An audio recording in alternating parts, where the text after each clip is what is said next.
Hi! So today we are going to be making an ancient Greek mask. In ancient Greece, one of their big art forms was theater, but they had like several thousand seat theater, so it was very hard for people far away to see the actors' faces. So what they would do is they would wear these big masks that show who the character is, because a lot of times they were based on their Greek gods and goddesses. That's what a lot of their plays were about. So they would recognize the masks of the gods and goddesses as opposed to the actors' faces. So we are going to make a mask sort of like what they would wear back then. The one that I am going to be doing is going to be based on Poseidon, the god of the sea, but what yours can be based on whichever one you want. What you will need for this is a mask. I got one of these just at Hobby Lobby. They're like $4. You will also need paint, yarn, and any accessories that you want to add. For mine, I have some beads that look like seashells and an old necklace to use as a headband. So what you are going to want to do first, and then what I have already done, is I've already painted my mask so that it will dry. You'll also need some sort of glue. It can be hot glue, super glue, normal glue, whatever you want to use. I'm going to be using hot glue.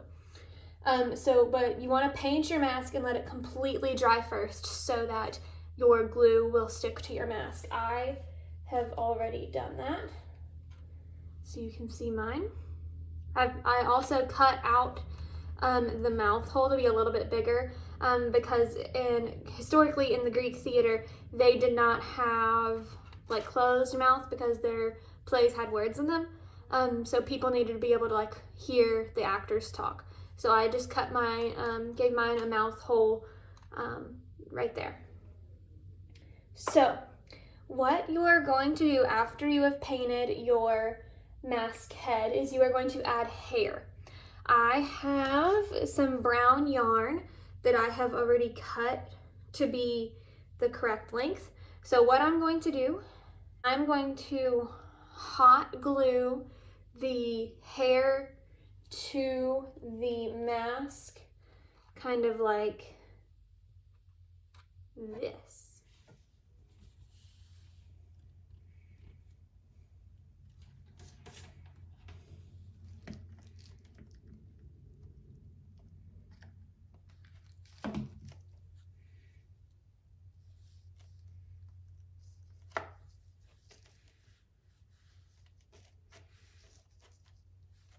And you're going to want to make sure that all of the strands of the yarn for your hair are all glued down so it doesn't pop up anywhere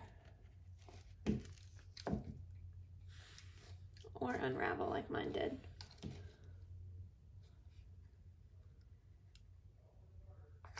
If you use hot glue, make sure you are very careful because it will burn. If you can put as much or as little glue on there as you want to ensure that it stays on.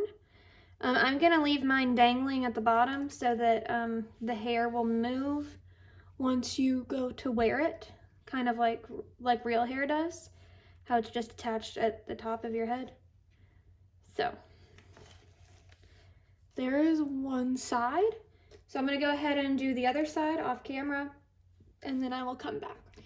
So now that I have both sides of my hair done, I want to add a beard down here. So I have done the same thing that I did with the hair, with just some shorter pieces of yarn to kind of give him a bearded look. So I'm just going to do the same thing that I did up at the top, down at the bottom.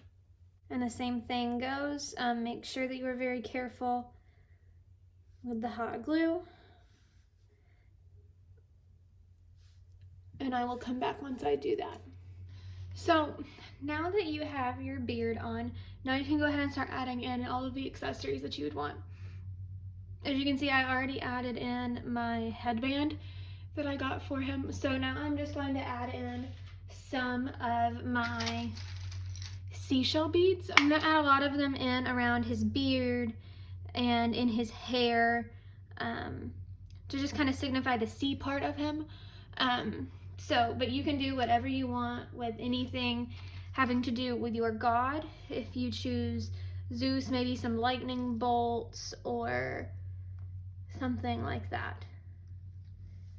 But this is a part for you to be creative and to really have some freedom to do whatever you want to make your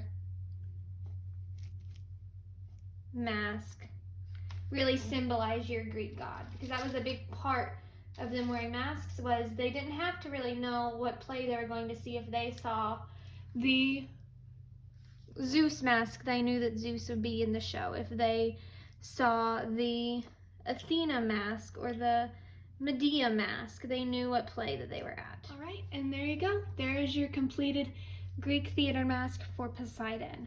Have a great time doing the rest of your Greek activities.